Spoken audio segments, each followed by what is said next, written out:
Hey Google, never mind. According to Wikipedia, Nevermind is the second studio album by the American rock band Nirvana, released on September 24th, 1991 by BGC Records. That's It was Nirvana's first release on a major label and the first to feature drummer Dave Grohl. Produced by Butch Vig, Nevermind features a more polished, radio-friendly sound than the band's prior work. that's not what I meant. Let's get right into it.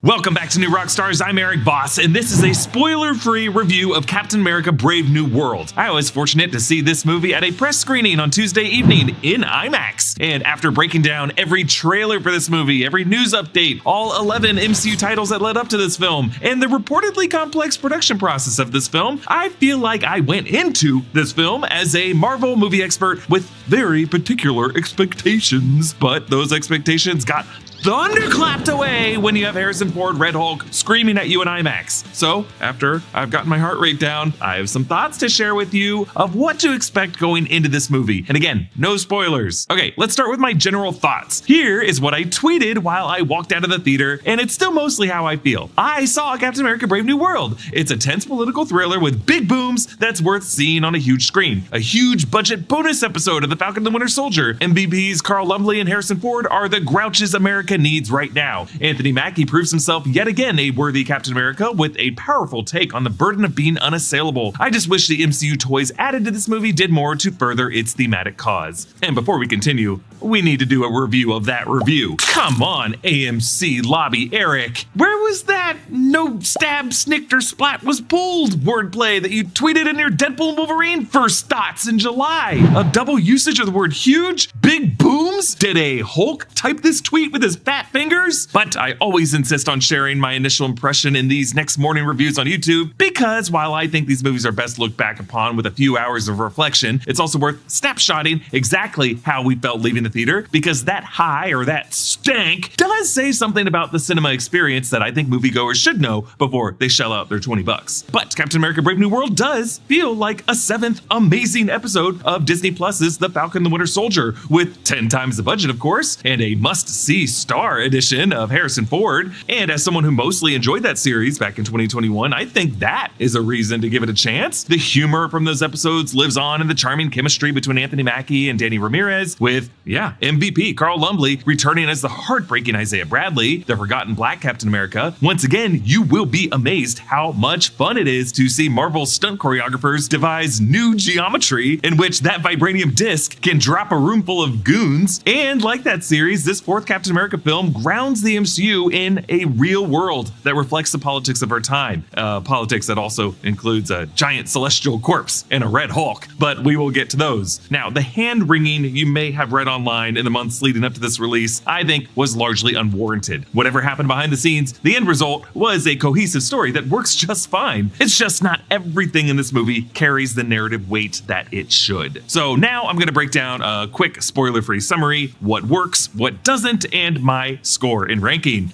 Can Pro Color DTF designs handle daily cleaning and wear? Let's test them out.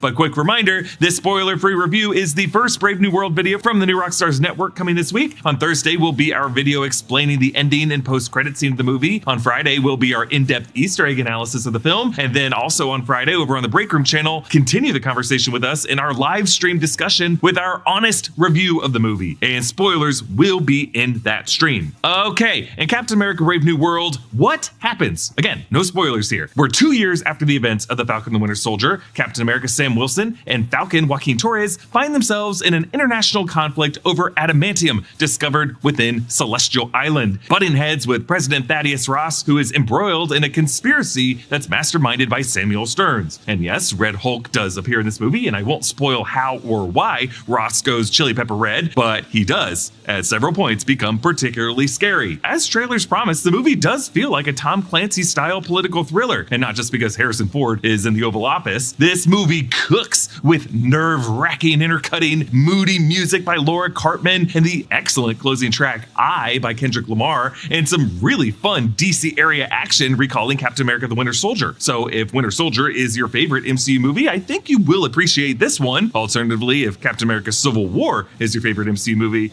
you might feel a bit let down. So, what you'll love. The best parts of the Falcon the Winter Soldier series are further explored here. Sam Wilson's humility and his angst, his chemistry with the co-pilot, his fierce loyalty to Isaiah Bradley, the Marvel politics, the humor, the shield toss in action, the anxiety of everything coming apart in seconds due to weak men in too powerful of positions. It's all here, and it leads to a fully exhilarating aerial battle over Celestial Island in the Indian Ocean. I think this sequence alone is worth your money to see in a theater. Julius Ona knows what he's doing here. He must have picked up some tricks from Top Gun Maverick, but this movie hits you with high soaring action that, in my opinion, is right up there with the best of the Iron Man sequences of the MCU years past. Sam Wilson may now be Captain America, but he combines his new shield attacks with some sick Falcon acrobatics. But looking at the acting, Carl Lumbly certainly gives the best performance of the cast. And I think he deserves to have the kind of career opportunities that 82-year-old Harrison Ford has. Maybe that's just because Harrison Ford has already delighted us with a lifetime's worth of great roles. Still though, Harrison Ford proves that he can still package his iconic grumble with an endearing wink. He fits right in with the MCU. And while the part of President Ross may have been initially conceived for the late William Hurt, Harrison Ford just has an uncanny ability to play a president that we wish we had, maybe even with the Hulk of it all. I do think you will love Red Hulk. It is fun as hell to see him smashing through Washington, D.C., and his final fight with Sam is brutal. But I have to say, I keep going back and forth on whether Marvel should have shown Red Hulk's full form in the trailers. Obviously, they needed to.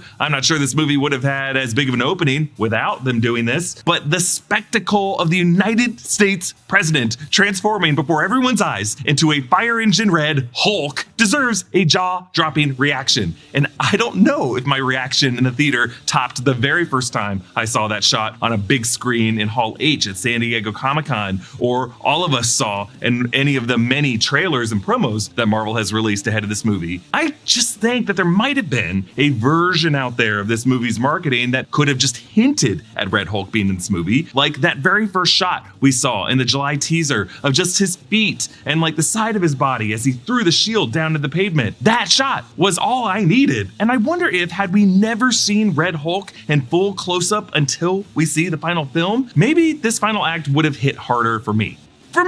So what you'll miss. My chief complaint with this movie is that the MCU world details do not, in my view, sufficiently forward the narrative agenda of Sam Wilson's struggle as Captain America in a heightened political conflict. Captain America: The Winter Soldier is many Marvel fans' favorite MCU film because it explores Captain America in a real, grounded, cynical political world, and that includes some pretty interesting Marvel twists. Hydra and deadly helicarriers and ghostly AI Zola and brainwashed Bucky coming back from the dead.